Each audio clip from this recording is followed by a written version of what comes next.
मुसीबत है, तुम लोगों ने तो पागल कर दिया। चलो शमीम हम यहाँ से चलते हैं। चलो चलो चलो हाँ, चलो चलो चलो चलो आ जाओ, चलते हैं हम, चल के काके संभालते हैं। चलो चलो बात सुनो वैसे एक बात है, यहाँ मजा बड़ा आ रहा था। तुम चलो तुम चलो, मैं तुम्हारा मजा निकालती हूँ। चलो तुम बड़ा भिड़ो भिड़ो छोदियो भिड़ो अल्लाह डवाए ना बटेर तो बाबा भिड़दा है भिड़ो डाडा शोदे हो भाई तुसा भिड़ो।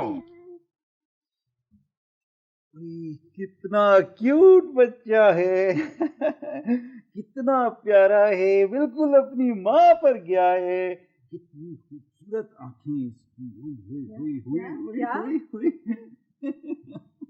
शमीम, हाँ ये तुम बच्चे की तारीफ कर रहे हो या बच्चे की माँ की? अरे तुम देखो तो सही, इसे कितना प्यारा बच्चा है, कितना क्यूट बच्चा है, खूबसूरत है।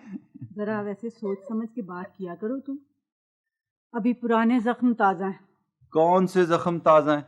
वो चंपा जख्म आई नहीं थी, वो स्टेज की कबूतरी। क्या याद दिला दिया तुमने भी, वाह। उसका खत आया था क्या? और वो नहीं मैं कह रहा था वो असल में पता नहीं वो टेलीफोन ना, खत और नहीं कुछ भी नहीं आया था, कुछ भी नहीं आया था। तुम कोई परेशान होने की बात बिल्कुल नहीं, बिल्कुल नहीं। देखो शमीम, मुझे साफ साफ बता दो चक्कर क्या? कोई चक्कर नहीं है, मैं कब कह रहा हूँ कोई सर जी चक्कर। आपका टेलीफोन आया जी। हाँ टेलीफोन है, देखा ना टेलीफोन, किसका टेलीफोन है? वो बताया नहीं जी। देखा, बताया। आपस में मिले उसी का होगा, नहीं, कबूतरी का। नहीं नहीं कैसे, किसका होगा, कैसे पता, मैं देख के आता हूँ। देखें जी तुम आप। फिक्र ना करो, बिल्कुल फिक्र ना करो। ओल्ड है जी, ओल्ड है हाँ, जी। देखें अच्छा, जी। साहब जी, आप जी इन काकों का क्या करेंगे जी? वो ये पकड़ तू जरा। अच्छा जी।